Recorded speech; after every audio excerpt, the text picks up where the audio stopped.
Imagine you're a shepherd, minding your sheep, when suddenly a burning bush starts talking to you.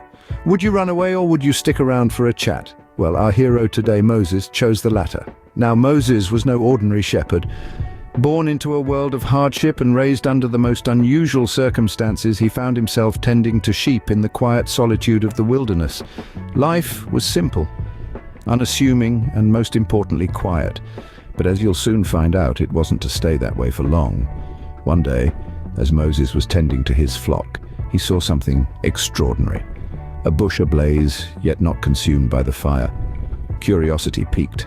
Moses decided to investigate. To his surprise, the burning bush began to speak, and it wasn't just anyone on the other end of the line. It was God himself. Now, I don't know about you, but if a burning bush started talking to me, I'd probably be looking for the nearest exit. But not Moses.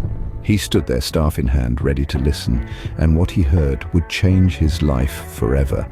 God had chosen Moses, the humble shepherd, to deliver his people, the Israelites, from the clutches of slavery in Egypt. Imagine that. 1 minute you're a shepherd, and the next you're a chosen prophet with a divine mission. Talk about a career change. But what's truly remarkable about Moses isn't just his willingness to accept this extraordinary task. It's his humility in the face of such an immense responsibility. He didn't let his newfound status get to his head. Instead, he stayed true to his humble beginnings, reminding us that great leaders can emerge from the most modest of circumstances. So, Moses, the humble shepherd, found himself with a divine mission. But wait till you hear how he handled it. Now, if you're like me, you'd probably feel a tad overwhelmed if you were asked to lead an entire nation. But that's exactly what Moses was tasked with. Picture this. You're Moses, a humble shepherd minding your own business when out of nowhere. You're asked to lead thousands of people out of slavery? Talk about a career change. But here's the thing. Moses didn't immediately leap at the opportunity. In fact, he was quite the reluctant leader.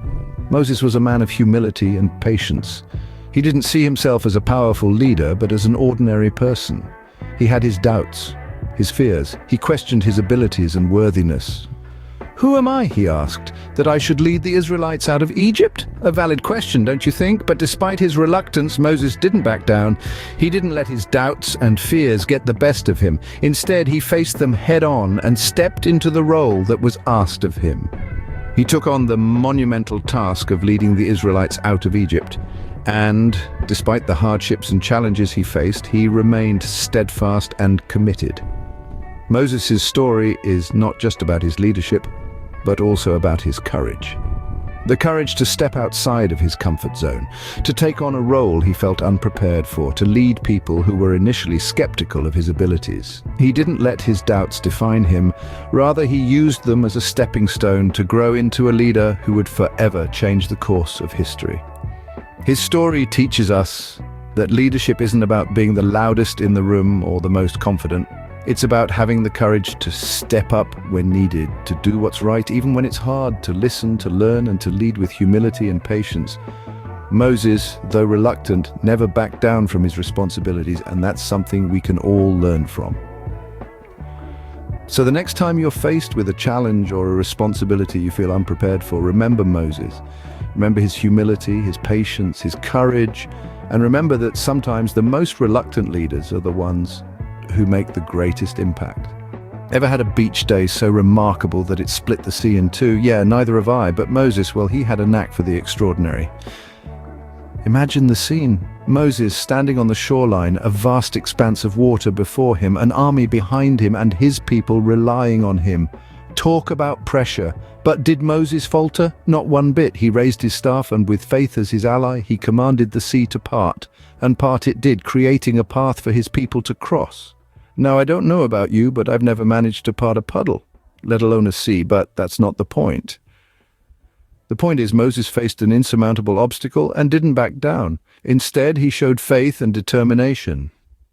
So, the next time you're facing a metaphorical Red Sea, remember Moses. With faith and determination, even the impossible seems possible. But what does a shepherd turned prophet from thousands of years ago have to do with us today, more than you might think? At first glance, the life of Moses might seem far removed from our modern world, but delve a little deeper, and you'll find that his virtues of humility and leadership are as relevant today as they were in the sands of ancient Egypt. Moses, despite being chosen by God to lead the Israelites out of Egypt, never let this divine appointment inflate his ego. Instead, he remained humble, always acknowledging that his power and wisdom came not from himself, but from a higher power. In our own lives too, humility can be a powerful tool. Whether we're a CEO leading a multinational corporation or a teacher shaping young minds, recognizing the contributions of others and understanding our own limitations can make us better, more effective leaders.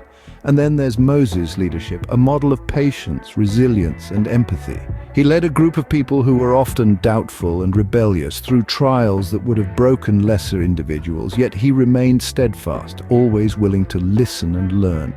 This aspect of Moses' character teaches us the importance of patience and resilience in leadership. In the face of adversity, whether it be at work or in our personal lives, we too can choose to remain patient, to listen, and to learn. Moses also teaches us about the power of empathy.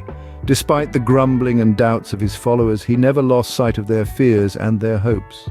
He understood their struggles, and this understanding drove him to persist in his mission. Imagine if we all approached our interactions with the same level of empathy. From office disputes to family disagreements, understanding the other person's perspective could be the first step towards resolution and harmony. So as we wrap up our story of Moses, remember this: it doesn't matter where you start, it's where you're going and the virtues you embody along the way that truly count.